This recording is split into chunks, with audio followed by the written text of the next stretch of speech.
ആശ്വാസം നേടാം. ഹൃത്തിനുള്ളിൽ ജീവൻ നൽകും വചനം, തിരുവചനം. മിശിഹായിൽ സ്നേഹമുള്ള സഹോദരങ്ങളെ, വിശുദ്ധ ലൂക്കായുടെ സുവിശേഷം 4-ാം അധ്യായം 29-ാമത്തെ വാക്യത്തിൽ നാം വായിക്കുകയും, അവർ അവനെ പട്ടണത്തിൽ നിന്ന് പുറത്താക്കുകയും തങ്ങളുടെ പട്ടണം സ്ഥിതി ചെയ്യുന്ന മലയുടെ ശൃംഗത്തിൽ നിന്ന് താഴേക്ക് തള്ളിയിടുവാനായി കൊണ്ടുപോവുകയും ചെയ്തു. എന്നാൽ അവൻ അവരുടെ ഇടയിലൂടെ നടന്ന് അവിടം വിട്ടുപോയി.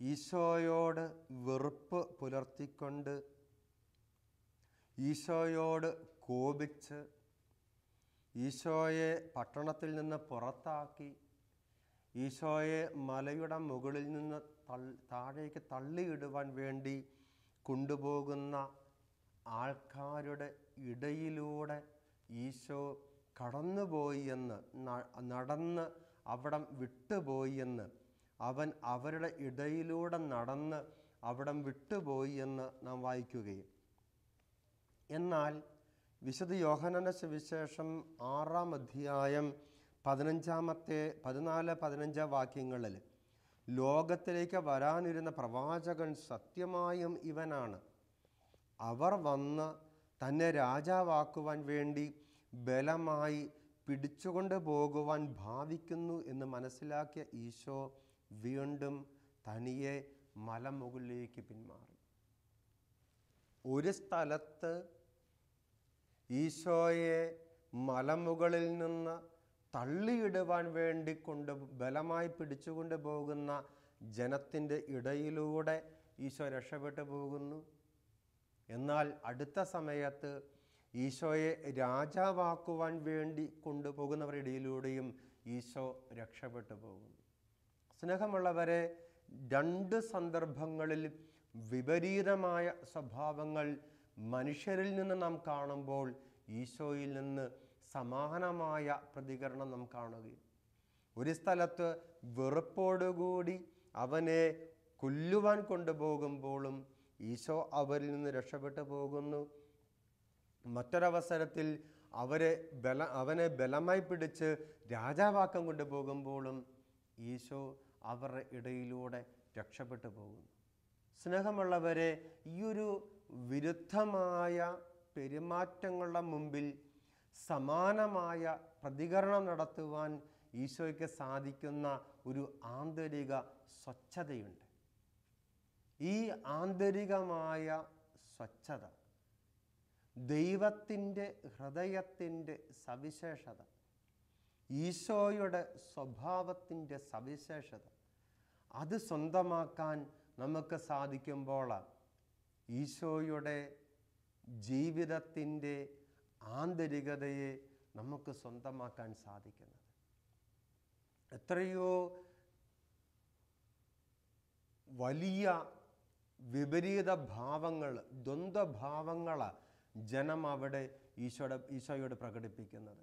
ഈശോ സത്യം പറഞ്ഞപ്പോൾ അവർ കോപിച്ചുകൊണ്ട് ഈശോയെ മലമുകളിൽ നിന്ന് താഴേക്ക് തള്ളിയിടുവാൻ വേണ്ടി കൊണ്ടുപോകുമ്പോൾ നടത്തിയ അതേ പ്രതികരണം തന്നെ ഈശോയെ രാജാവാക്കുവാൻ വേണ്ടി കൊണ്ടുപോകുമ്പോൾ ഈശോ നടത്തുകയും. കാരണം വചനം കൃത്യമായിട്ട് പറയുന്നുണ്ട്, അവൻ അവരെ മനസ്സിലാക്കിയിരുന്നു. അവൻ അവരെ മനസ്സിലാക്കിയിരുന്നു. ഈ ലോകം പ്രദാനം ചെയ്യുന്ന, ഈ ലോകത്തിന് സംലഭ്യമാക്കാൻ സാധിക്കുന്ന സൗഭാഗ്യങ്ങൾക്കും നന്മകൾക്കുമൊക്കെ താൽക്കാലികമായ മൂല്യങ്ങളെ ഉള്ളുവെന്ന് ഈശോ വ്യക്തമായിട്ട് മനസ്സിലാക്കിയതുകൊണ്ട് ഈശോയ്ക്ക് ഈ രീതിയിൽ പ്രതികരിക്കാൻ സാധിച്ചത്. ഈ രീതിയിൽ നമുക്കും നമ്മുടെ ജീവിതത്തിലെ വിപരീത സന്ദർഭങ്ങളോട് പ്രതികരിക്കാൻ സാധിക്കണമെങ്കിൽ ഈശോ നമുക്ക് നൽകുന്ന വിശുദ്ധ കുർബാന നമുക്ക് സ്വീകരിക്കാൻ സാധിക്കണം. അവർ വന്ന് തന്നെ രാജാവാക്കുവാൻ വേണ്ടി ബലമായി പിടിച്ചുകൊണ്ട് പോകുവാൻ ഭാവിക്കുന്നു എന്ന് മനസ്സിലാക്കിയ ഈശോ വീണ്ടും തനിയെ മലമുകളിലേക്ക് പിന്മാറി. ഈ സംഭവം എപ്പോഴാണ് നടക്കുന്നത്? ഈശോ അപ്പം വർദ്ധിപ്പിച്ച് തൻ്റെ വചനം ശ്രവിക്കുവാൻ വേണ്ടി വന്ന ആയിരക്കണക്കിന് ആൾക്കാർക്ക് സുഭിക്ഷമായി ആഹാരം നൽകിക്കഴിഞ്ഞപ്പോഴാണ് ഇത് സംഭവിക്കുന്നത്. സ്നേഹമുള്ളവരെ, ഈശോയ്ക്കുണ്ടായിരുന്ന മനോഭാവം, ആ മനോഭാവം അല്ലായിരുന്നു ആ അപ്പം സ്വീകരിച്ച ജനത്തിനുണ്ടായിരുന്നത്. അതുകൊണ്ടാണ് നമ്മൾ പിന്നീട് കാണുന്നുണ്ട്, ഈ ജനം ഈശോയെ തേടി വരുന്നുണ്ട്. പിന്നീട് അവർ അവനെ തേടി വരുമ്പോൾ ഈശോ പറയുകയാണ്, നശ്വരമായ അപ്പത്തിന് വേണ്ടി അധ്വാനിക്കാതെ മനുഷ്യപുത്രൻ തരുന്ന നിത്യജീവൻ്റെ അനശ്വരമായ അപ്പത്തിന് വേണ്ടി അധ്വാനിക്കുവിൻ. നശ്വരമായ അപ്പത്തിന് വേണ്ടി അധ്വാനിക്കാതെ. എന്താ ഈ നശ്വരമായ അപ്പം എന്ന് പറയുന്നത്? നിന്റെ ശരീരത്തിന് താൽക്കാലികമായ സംതൃപ്തി നൽകുന്നതെല്ലാം നശ്വരമായ അപ്പമാണ്. അത് അപ്പം തന്നെ ആയിരിക്കണമെന്നില്ല. നിന്റെ ശരീരത്തിന്, നിന്റെ ഇന്ദ്രിയങ്ങൾക്ക് സംതൃപ്തി നൽകുന്നത് ഒരുപക്ഷെ അത് സൽപ്പേരായിരിക്കാം, സ്ഥാനമാനങ്ങളായിരിക്കാം, സമ്പത്തായിരിക്കാം, സൗഹൃദങ്ങളായിരിക്കാം, ഇതര സുഖസൗകര്യങ്ങളായിരിക്കാം, എന്തു തന്നെ ആയിക്കൊള്ളട്ടെ. അല്ലെങ്കിൽ അത് ഈ ലോകത്തിൻ്റെ ആഹാരമായിരിക്കാം, എന്തുമായിക്കൊള്ളട്ടെ. നിന്റെ ഇന്ദ്രിയങ്ങൾക്ക് താൽക്കാലികമായ സംതൃപ്തി പകരുന്ന, ഈ ലോകത്തിന് നൽകാൻ സാധിക്കുന്ന അത്രയൊക്കെയുള്ളൂ, താൽക്കാലികമായ സംതൃപ്തി. അതുകൊണ്ടാണ് ഈശോ അന്ന് ആ സമറിയാക്കാരി സ്ത്രീയോട് പറഞ്ഞു, ഈ വെള്ളം കുടിക്കുന്നവന് വീണ്ടും ദാഹിക്കും. കാരണം താൽക്കാലികമായ ദാഹശമനമേ ഈ വെള്ളം, ഈ ലോകത്തിൻ്റെ കിണറുകൾ സംഭാവന ചെയ്യുന്ന വെള്ളത്തിന് സാധിക്കുകയുള്ളൂ. നിന്നിൽ നിന്നൊരു ഉറവ പൊട്ടണമെങ്കിൽ ഈ വെള്ളം പോരാ. നിന്നിൽ നിന്ന് ദൈവാനുഭവത്തിൻ്റെ ഉറവ പൊട്ടണമെങ്കിൽ ഈ വെള്ളം പോരാ. ഈ വെള്ളത്തിന് വേണ്ടിയല്ല നീ വെള്ളം കോരേണ്ടി വരേണ്ടത്. ഈ ലോകത്തിൻ്റെ അപ്പത്തിന് വേണ്ടിയല്ല നീ അധ്വാനിക്കേണ്ടത്. പിന്നെയോ അനശ്വരമായ അപ്പത്തിന് വേണ്ടി അധ്വാനിക്കുവിൻ. സ്നേഹമുള്ളവരെ, ഈ അനശ്വരമായ അപ്പം, ഈശോതന്നെയായ അപ്പം, സ്വർഗത്തിൽ നിന്ന് പിതാവ് നൽകുന്ന, നിത്യജീവനേകുന്ന, ജീവനുള്ള അപ്പം തന്നെയായ ഈശോ, ആ അപ്പത്തിനു വേണ്ടി അധ്വാനിക്കുവാനും ആ അപ്പത്തെക്കുറിച്ച് ഉത്കണ്ഠപ്പെടുവാനുമൊക്കെ ഈശോ നമ്മോട് ആവശ്യപ്പെടുകയും. സ്നേഹമുള്ളവരെ, ഫരിസേയരുടെയും നിയമജ്ഞരുടെയും പുളിമാവിനെക്കുറിച്ച് സൂക്ഷിച്ചുകൊള്ളുവൻ എന്ന് ഈശോ തൻ്റെ അപ്പസ്തോലന്മാരോട് പറയുമ്പോൾ ഈ അപ്പസ്തോലന്മാർ ചിന്തിക്കുന്ന ഒരു കാര്യമുണ്ട്. ഈ അപ്പസ്തോലന്മാരെ പരസ്പരം പെറുപിറുക്കിയ നമ്മൾ അപ്പം എടുക്കാൻ മറന്നു പോയത് കൊണ്ടാണ് ഈശോ ഇത് നമ്മോട് പറയുന്നത്. അപ്പത്തെക്കുറിച്ച് നിങ്ങൾക്ക് ഓർമ്മയുണ്ടാകണം, അപ്പം ഇനിയും മറന്നു പോകരുത് എന്ന പോലെയുള്ള വഴക്കാണ് തങ്ങളോട് പറയുന്നത് എന്ന് ഈശോയുടെ ശിഷ്യന്മാർ തെറ്റിദ്ധരിക്കുകയും. അപ്പോൾ ഈശോ ചോദിക്കുന്ന ചോദ്യമുണ്ട്, 5 അപ്പം ഞാൻ 5000 പേർക്ക് വീതിച്ചപ്പോൾ എത്ര കൊട്ട മിച്ചമുണ്ടായിരുന്നു? അല്ലെങ്കിൽ ഞാൻ മറ്റവസരത്തിൽ അത് ചെയ്തപ്പോൾ എത്ര കൊട്ട മിച്ചമുണ്ടായിരുന്നു? അപ്പത്തെക്കുറിച്ചല്ല ഞാൻ പറയുന്നത് എന്ന് നിങ്ങൾക്ക് മനസ്സിലാകുന്നില്ലേ? എന്നിട്ട് ഈശോ പറഞ്ഞു, ഫരിസേയരുടെയും നിയമജ്ഞരുടെയും തെറ്റായ പ്രബോധനത്തെക്കുറിച്ചാണ് ഞാനിത് പറയുന്നത്. സ്നേഹമുള്ളവരെ എന്ന് പറഞ്ഞാൽ ഈശോ ആ സംഭവത്തിലൂടെ പറയുന്നത് ഈ ലോകത്തിൻ്റെ അപ്പത്തെക്കുറിച്ചും ഈ ലോകത്തിൻ്റെ ആഹാരത്തെക്കുറിച്ചും ഈ ലോകം നമുക്ക് നൽകുന്ന ഇന്ദ്രിയങ്ങൾക്ക് താൽക്കാലികമായ സംതൃപ്തി നൽകുന്ന സുഖാനുഭവങ്ങളെക്കുറിച്ചല്ല നിങ്ങൾ ഉത്കണ്ഠപ്പെടേണ്ടത്. പിന്നെയോ നിങ്ങളുടെ ആത്മാവിനെ അന്ധകാരത്തിലേക്ക് നയിച്ചേക്കാവുന്ന സംഗതികൾ, നിങ്ങളുടെ ആത്മാവിനെ നരകത്തിലേക്ക് നയിച്ചേക്കാവുന്ന സംഗതികൾ, അല്ലെങ്കിൽ ഈ ആത്മാവിന് നിത്യത കൈവരുവാൻ ആവശ്യമായ നിത്യജീവൻ്റെ അപ്പത്തിന് വേണ്ടി അധ്വാനിക്കാനുള്ള ഒരു ജാഗരൂകതയുടെ അനിവാര്യതയെക്കുറിച്ച് ഈശോ നമ്മെ ഓർമ്മപ്പെടുത്തുന്നത്. സ്നേഹമുള്ളവരെ, ഈ വിശുദ്ധ കുർബാനയാകുന്ന നിത്യജീവൻ്റെ അപ്പം നാം സ്വീകരിച്ച് ഈശോയുടെ ഹൃദയം തന്നെയായ ഈ വിശുദ്ധ കുർബാന നാം സ്വീകരിച്ച് ഈശോയുടെ തന്നെ ആത്മാവായ പരിശുദ്ധാത്മാവിനെ നാം വിശുദ്ധ കുർബാനയിലൂടെ സ്വീകരിച്ചുകൊണ്ട് ഈശോയുടെ ഹൃദയം, ഈശോയുടെ മനോഭാവം, ഈശോയുടെ ആന്തരികത, ഈശോയുടെ വ്യക്തിത്വത്തിൻ്റെ സവിശേഷതകൾ നാം ക്രമാനുഗതമായി നമ്മുടെ ഉള്ളിലേക്ക് സ്വീകരിക്കുകയാണ്. അങ്ങനെ ഈശോയോട് നാം ഐക്യപ്പെടുകയും നാം ഓരോ പ്രാവശ്യവും വിശുദ്ധ കുർബാന സ്വീകരിക്കുമ്പോൾ നാം നമ്മെ തന്നെ പൂർണ്ണമായി ഈശോയ്ക്ക് കൊടുത്തുകൊണ്ട് ഈശോയ്ക്കുള്ളതെല്ലാം നാം സ്വന്തമാക്കുകയും നമ്മെ തന്നെ നാം ഈശോയ്ക്ക് കൊടുത്തുകൊണ്ട് ഈശോയെ തന്നെ നാം സ്വന്തമാക്കുകയും ഓരോ വിശുദ്ധ കുർബാനയിലൂടെയും നമ്മെ തന്നെ നാം ഈശോയ്ക്ക് കൊടുക്കുമ്പോൾ ഈശോ നമ്മെ തന്നെ സ്വീകരിക്കുകയും എന്നിട്ട് ആ നമ്മിലേക്ക് നാം നമ്മെ തന്നെ പൂർണ്ണമായി ഈശോയ്ക്ക് കൊടുക്കുമ്പോൾ നമ്മിലുണ്ടാകുന്ന ശൂന്യതയിലേക്ക് ഈശോ തന്നെ നിറച്ചു തരികയാ ഓരോ വിശുദ്ധ കുർബാനയിലും. സ്നേഹമുള്ളവരെ, നാം നമ്മെ തന്നെ എന്തുമാത്രം ഈശോയ്ക്ക് കൊടുക്കുന്നു, നാം എന്തുമാത്രം സ്വയം ശൂന്യമായി മാറുന്നു, അത്രമാത്രമേ ഈശോയ്ക്ക് തന്നെ നമ്മിലേക്ക് നിറച്ചു തരാൻ സാധിക്കുകയുള്ളൂ. ഓരോ വിശുദ്ധ കുർബാനയിൽ പങ്കെടുക്കുമ്പോഴും യാന്ത്രികമായി ഈ ഐക്യം സംഭവിക്കുമെന്ന് നാം വിചാരിക്കരുത്. തീർച്ചയായും നാം വിശുദ്ധ കുർബാനയിൽ ഓരോ പ്രാവശ്യവും പങ്കെടുക്കുന്നതിനനുസരിച്ച് ഏറ്റവും ചെറിയ അളവിലും ഏറ്റവും ചെറിയ അംശത്തിലുമെങ്കിലും ദൈവം നമ്മിൽ രൂപാന്തരീകരണം വരുത്തുന്നുണ്ട്, ഒരു സംശയവുമില്ല.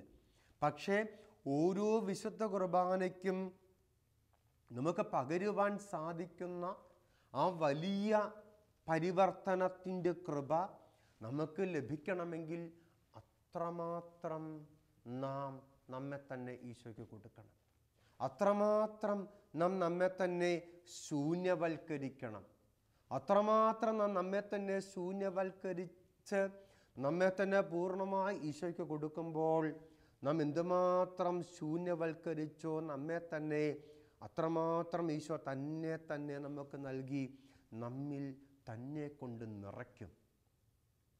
അങ്ങനെ നമ്മുടെ ഉള്ളു മുഴുവൻ ഈശോയാൽ നിറയപ്പെടുമ്പോൾ പൗലോസ്ലീഹ പറഞ്ഞതുപോലെ ഇനിമേൽ ഞാനല്ല, എന്നിൽ ഈശോ തന്നെയാണ് ജീവിക്കുന്നത്. ഇനിമേൽ ഞാനല്ല, എന്നിൽ ഈശോ തന്നെയാണ് ജീവിക്കുന്നത്. എന്നിലൂടെ ഈശോയ ഈ ലോകത്തിൽ ജീവിക്കുന്നത്. ഈ കാണുന്നത് ഞാൻ, പുറമേ കാണുന്നത് ഞാനാണെങ്കിലും എൻ്റെ വാക്കുകളും എൻ്റെ പ്രവർത്തികളും എൻ്റെ പെരുമാറ്റങ്ങളും എൻ്റെ തീരുമാനങ്ങളും എൻ്റെ മനോഭാവങ്ങളും എൻ്റെ കാഴ്ചപ്പാടുകളും എൻ്റെ വിലയിരുത്തലുകളും എൻ്റെ ഭാവനകളും എൻ്റെ തോന്നലുകളും എല്ലാം എൻ്റെ സാന്നിധ്യങ്ങളും എൻ്റെ സാമീപ്യങ്ങളും എൻ്റെ സ്പർശനം പോലും ഈശോയുടേതാ. അത്തരത്തിൽ ഇനിമേൽ ഞാനല്ല, എന്നിൽ ഈശോ, ആ തരത്തിലേക്ക് നമുക്ക് പരിവർത്തനപ്പെടാൻ സാധിക്കുന്നത് ഓരോ വിശുദ്ധ കുർബാനയിലും നാം പൂർണ്ണമായി നമ്മെ തന്നെ ഈശോയ്ക്ക് കൊടുത്ത് നാം ഈശോയാൽ നിറയപ്പെടുമ്പോൾ, അങ്ങനെ നാം നമ്മെ തന്നെ ഈശോയ്ക്ക് കൊടുത്ത് നാം നമ്മെ തന്നെ ശൂന്യവൽക്കരിച്ച് നമ്മുടെ അധരത്തിലേക്ക് നാം വിശുദ്ധ കുർബാന സ്വീകരിക്കുമ്പോൾ കേവലം അധരത്തെ മാത്രമല്ല, നമ്മുടെ ജീവിതം മുഴുവനെയും വിശുദ്ധീകരിക്കുന്ന വിശുദ്ധ കുർബാനയായി നമ്മുടെ ജീവിതത്തിൽ ഓരോ ദിവസവും നാം പങ്കെടുത്ത് നാം സ്വീകരിക്കുന്ന വിശുദ്ധ കുർബാന മാറും.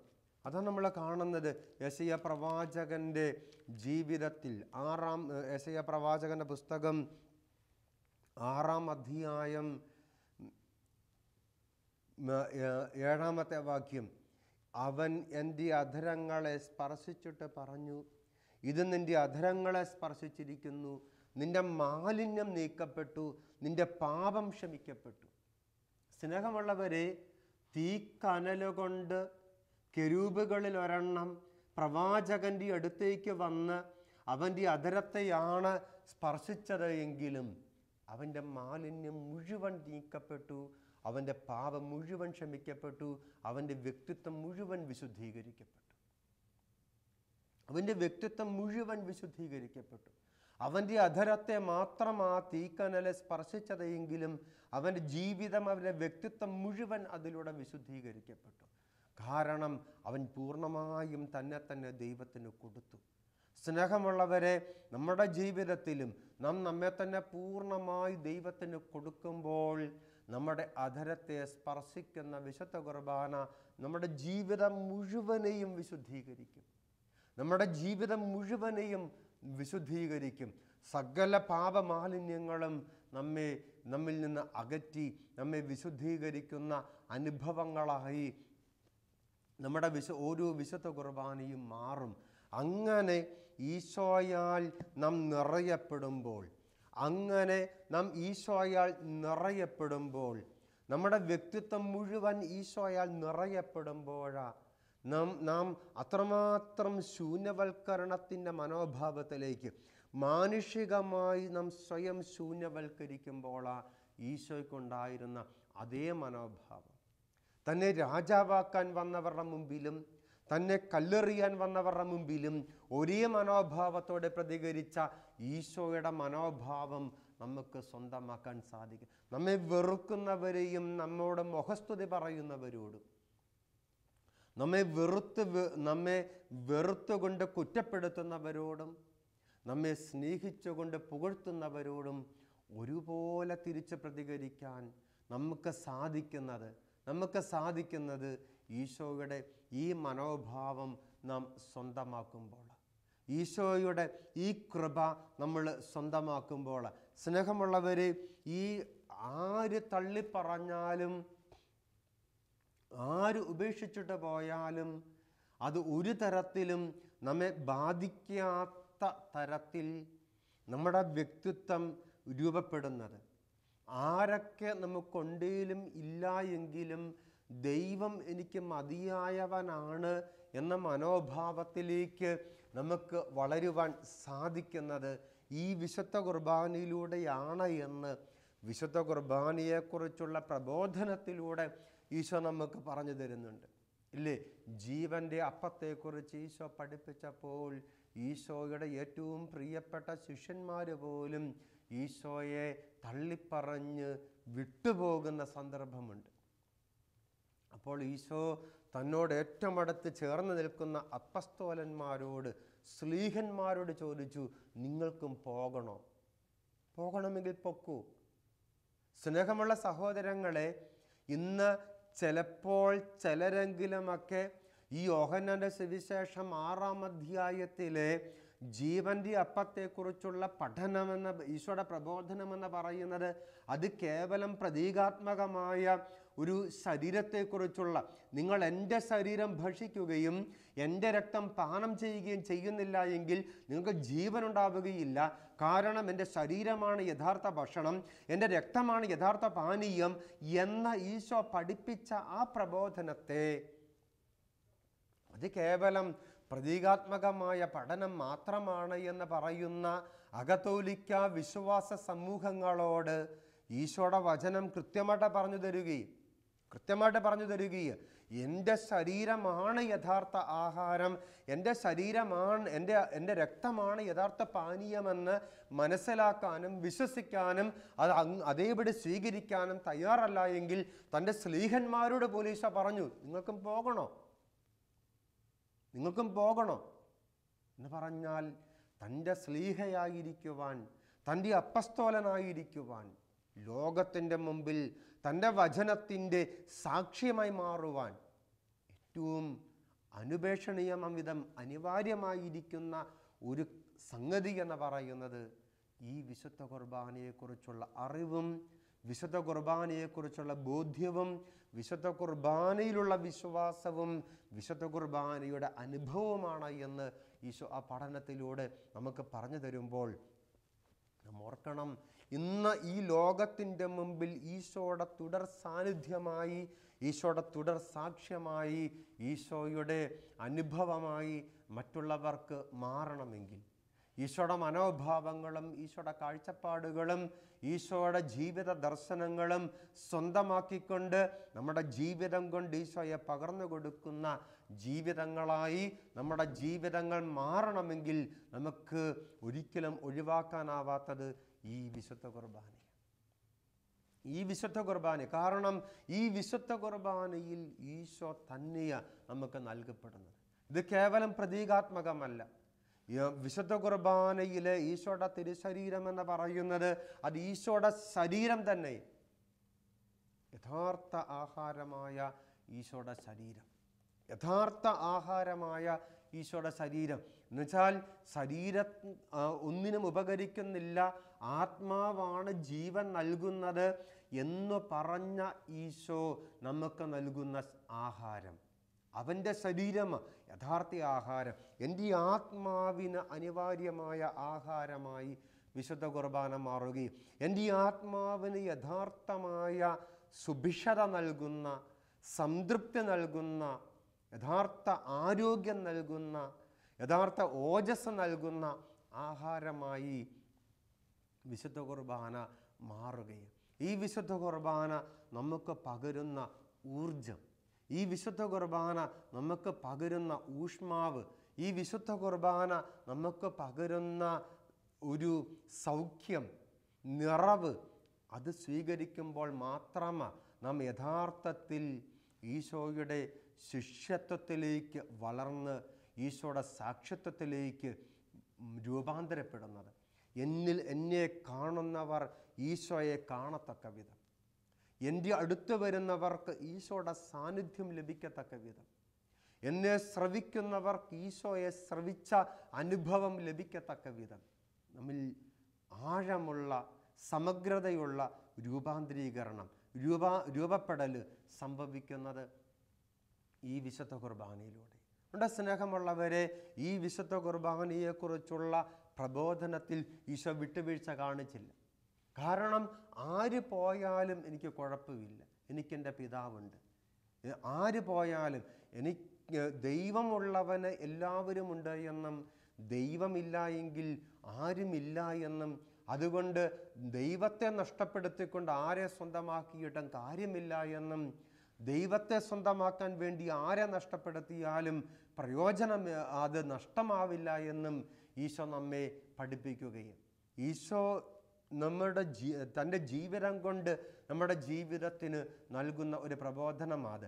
ഫ്രാൻസിസ് സേവ്യർ വാൻ തൂവാൻ എന്ന് പറയുന്ന വിയറ്റ്നാമി ആർച്ച് ബിഷപ്പ് 2000 ആണ്ടിൽ മാർപ്പാപ്പയെയും കൂരിയായും ധ്യാനിപ്പിച്ച ആ വിയറ്റ്നാമി archbishop cardinal Francis Xavier Van Thuan communist തടങ്കലിൽ 13 വർഷക്കാലം ചെലവഴിച്ച ഫ്രാൻസിസ് സേവ്യർ വാൻ തൂവാൻ ഈ 13 വർഷക്കാലത്തിൽ തൻ്റെ ഉള്ളം കൈയിൽ ഒഴിച്ച ഏതാനും തുള്ളി വീഞ്ഞും മറുകൈയിൽ പിടിച്ച അപ്പത്തിൻ്റെ ഓസ്തിയുടെ കഷ്ണങ്ങളും കൊണ്ട് ഇരുണ്ട ജയിലറയ്ക്കുള്ളിൽ കുർബാന അർപ്പിച്ച, തനിക്ക് മനപ്പാടമറിയാവുന്ന പ്രാർത്ഥനകൾ കൊണ്ട് കുർബാന അർപ്പിച്ച ഫ്രാൻസിസ് സേവ്യർ വാൻ തൂവാൻ എന്ന ആ വിയറ്റ്നാമി ആർച്ച് ബിഷപ്പ് തൻ്റെ ശരീരത്തിന് അല്ല, തൻ്റെ വ്യക്തിത്വം മുഴുവനും ആവശ്യമായ മരുന്നായിരുന്നു ആ വിശുദ്ധ കുർബാന എന്ന് ലോകത്തെ പഠിപ്പിച്ച ഫ്രാൻസിസ് സേവ്യർ വാൻ തൂവാൻ എന്ന ആ വിയറ്റ്നാമി ആർച്ച് ബിഷപ്പ്.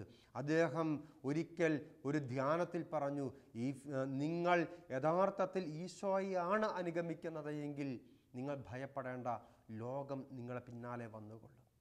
നിങ്ങൾ യഥാർത്ഥത്തിൽ ഈശോയാണ് അനുഗമിക്കുന്നത് എങ്കിൽ നിങ്ങൾ ഭയപ്പെടേണ്ട, ലോകം നിങ്ങളുടെ പിന്നാലെ വരും. പക്ഷേ ലോകത്തെ നിങ്ങൾ അനുഗമിക്കരുത്, ലോകത്തെ നിങ്ങൾ അനുഗമിക്കരുത്. ആൾക്കൂട്ടത്തിൻ്റെ ആരവങ്ങളിൽ അഭിരമിക്കുവാൻ വേണ്ടി ഒരിക്കലും ഈശോയെ നഷ്ടപ്പെടുത്തരുത്. നീ ഈശോയാണ് അനുഗമിക്കുന്നത് എങ്കിൽ ലോകം നിൻ്റെ പിന്നാലെ വന്നുകൊള്ളും. സ്നേഹമുള്ളവരെ, അതുകൊണ്ട് ഈശോയെ സ്വന്തമാക്കാൻ വേണ്ടി സകലവും നഷ്ടപ്പെടുത്തിക്കൊണ്ട് നഷ്ടപ്പെടുത്തുവാനുള്ള കൃപ നമുക്ക് നൽകുന്ന, ഈ ലോകത്തിന് നൽകാൻ സാധിക്കുന്ന ഇന്ദ്രിയങ്ങളുടെ താൽക്കാലിക സംതൃപ്തിയെ ഉപരിയായിട്ട് ഈശോയെ വിലമതിക്കുവാനുള്ള കൃപ നമുക്ക് നൽകുന്ന വിശുദ്ധ കുർബാനയെ ഓരോ ദിവസവും സ്വീകരിച്ചുകൊണ്ട് വൈകാരികമായ ആത്മീയമായ പക്വതയുള്ള ക്രൈസ്തവ ജീവിതങ്ങളായി നമ്മുടെ ജീവിതങ്ങൾ മാറട്ടെ. അതിനു വേണ്ട കൃപയ്ക്ക് വേണ്ടി നമുക്ക് പ്രാർത്ഥിക്കാം. ഈശോ നമ്മെ അനുഗ്രഹിക്കട്ടെ. ആമേൻ.